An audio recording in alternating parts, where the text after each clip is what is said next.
ഒരു വൃത്തത്തിൻ്റെ പരപ്പളവും പരിധിയും തുല്യം വ്യാസം കാണുക. വൃത്തത്തിൻ്റെ പരപ്പളവ്, സർക്കിളിൻ്റെ ഏരിയ.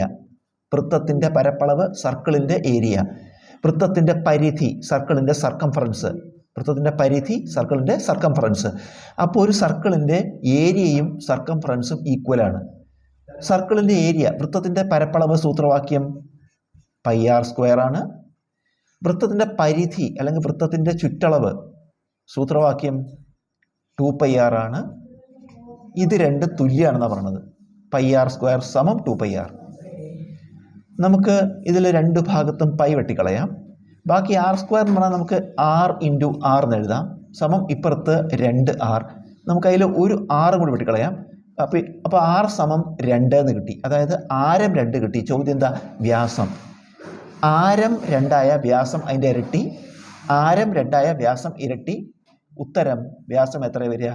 4 സെൻറ്റിമീറ്റർ.